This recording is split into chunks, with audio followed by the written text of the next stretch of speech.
Assalamualaikum warahmatullahi wabarakatuh. Selamat siang semuanya teman-teman wartawan. Teman-teman saya selamat siang. Perkenalkan saya Rangkai dan dulu ya teman-teman wartawan. Mbaknya, Mbak, halo Mbak. Mbaknya cantik banget. Oh, cantik banget. Mbaknya ini kalau ibarat vokalis band, Mbak. Itu kayak vokalis band Viera. Widih, cantik banget. Widih.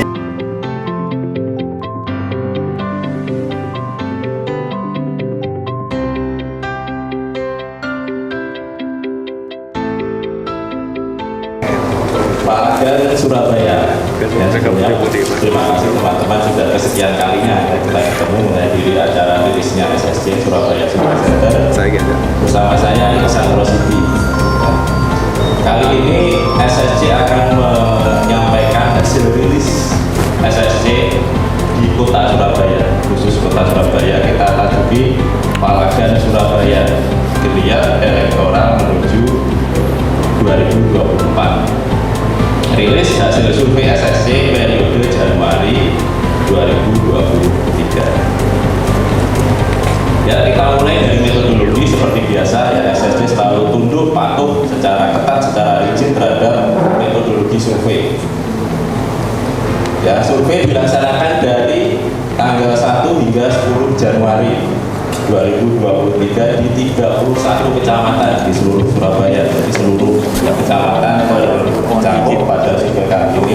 Populasi survei seperti biasa seluruh penduduk Surabaya yang sudah memiliki hak pilih 17 tahun ke atas atau sudah menikah tetapi bukan anggota aktif TNI atau Polri karena mereka tidak memiliki hak pilih di tahun 2024 nanti.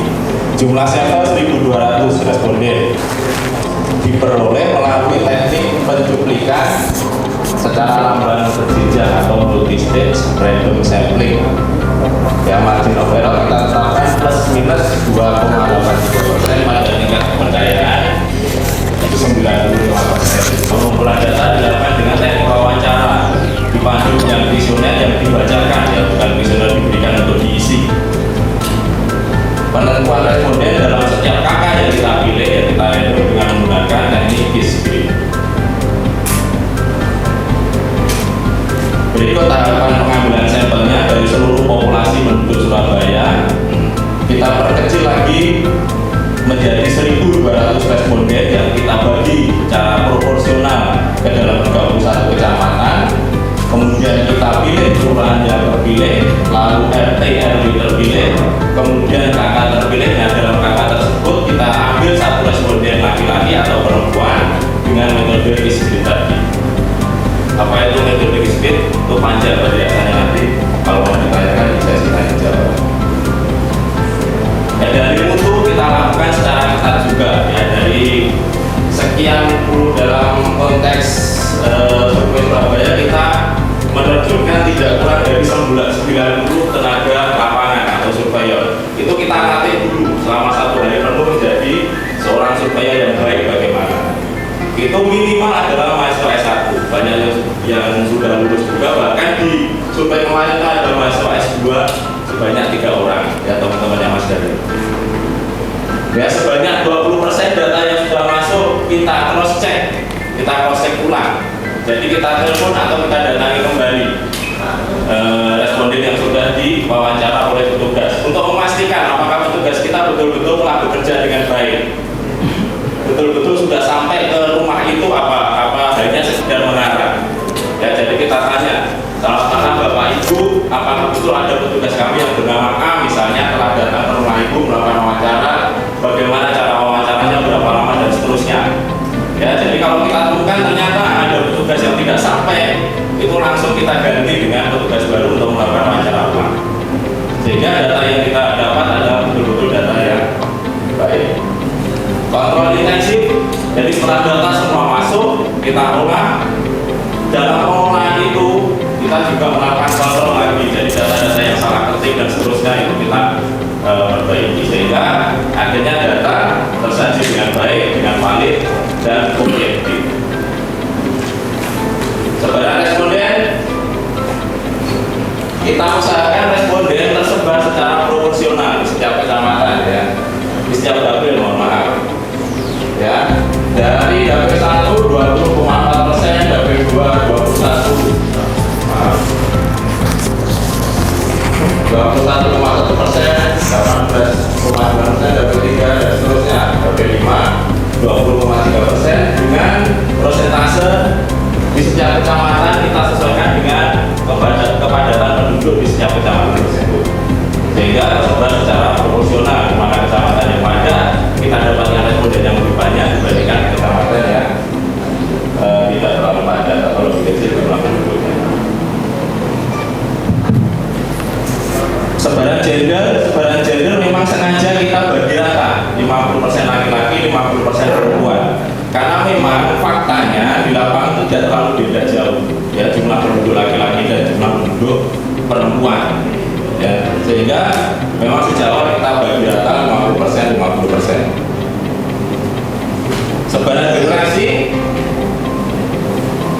berusia di atas 58 tahun.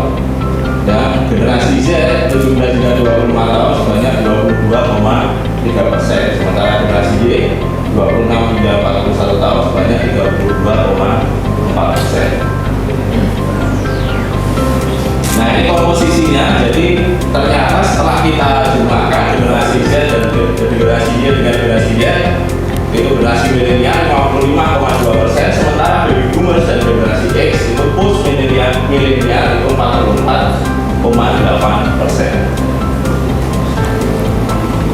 Agama dan suku bangsa, jadi yang responden yang beragama Islam sebanyak 89,2%, yang beragama Kristen di dalamnya juga ada Katolik itu 7,4% dan lainnya 3,4%. yang Hindu, Buddha dan seterusnya. Suku bangsa Jawa terbanyak di Surabaya 80,6%, Madura 16% dan yang lainnya 3,4%, Jawa, Bugis dan seterusnya. Sebaran pendidikan dari responden yang kita jadikan sampel survei, tamatan SLTA paling banyak 53,5%, tamatan SMP 14,9%, tamatan SD 7,5%, tidak tamatan SD ada juga 2,5%, sementara tamat perguruan tinggi 21,6%, cukup banyak di kota Surabaya.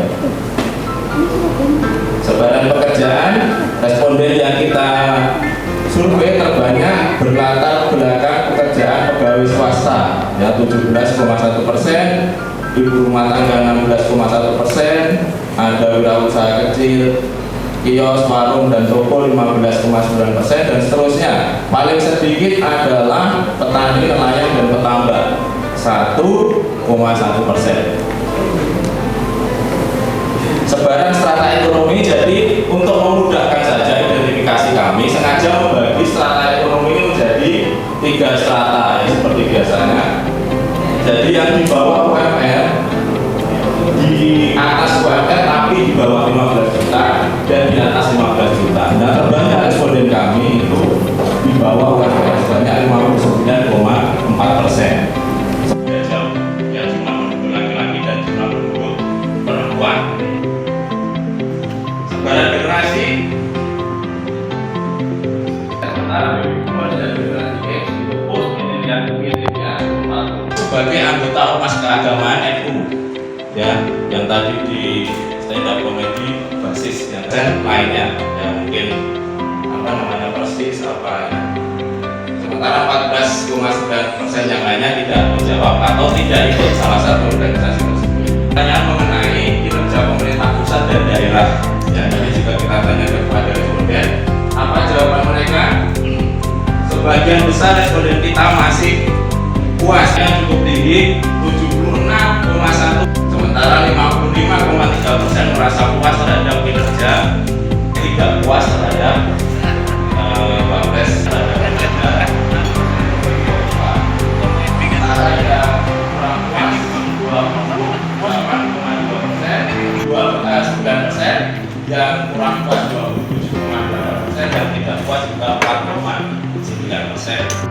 Yang dijelaskan kepada publik, SSC tidak pernah presentasi di mana gitu ya, yang tidak dihadiri oleh mas-mas ini. Ini bagian dari transparansi. Saya beritahu segala hal aja kepada kami.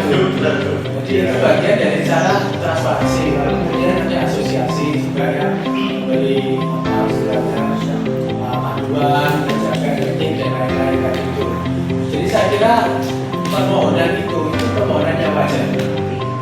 Dan jangan dikira bahwa kalau SSC sendirian itu SSC sendirian, tidak. Silakan bikin lembaga survei sebanyak-banyaknya di Jawa ini, di Surabaya, supaya nanti ada intersubjektivity hasil.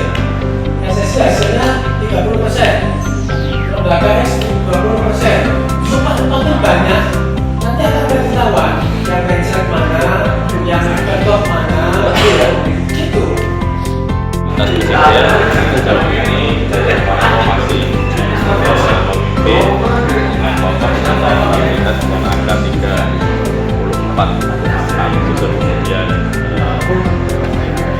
Pak Prabowo Subianto dengan angka 6.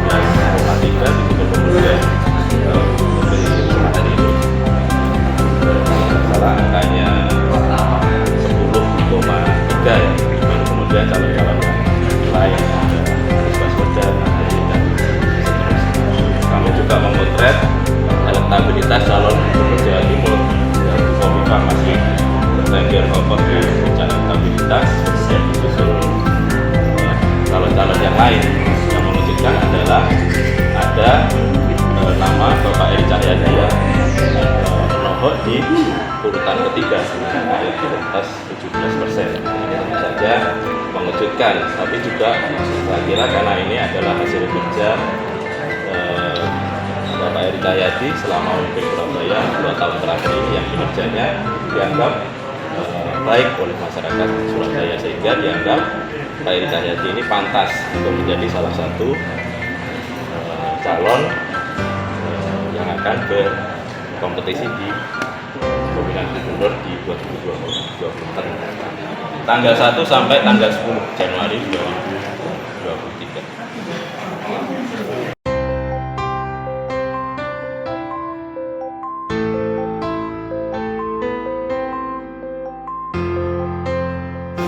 Kita usulkan aja, ditambah dengan audit keuangan gitu loh. Jangan balik ke sini, yang terbuka saja sudah banyak masalah, mungkin balik ke tertutup ya malah jadi banyak masalah lagi. Dicapai setback tentu saja, tapi kan tidak lucu. Sistem ini sudah berkali-kali dipakai untuk pemilu hasil reformasi, dan kemudian kita balik lagi seolah-olah. Ya saya tidak mengatakan bahwa itu tapi ya setback menurut saya. Kalau mau berani memperbaiki itu ya sudah, kita contoh ya tempat pemilu Eropa atau mungkin Australia gitu yang fokus ke sana. Nah, saya mengatakan hasil survei ini itu kan bisa menunjukkan kalau dibiarkan 44% orang memilih nama.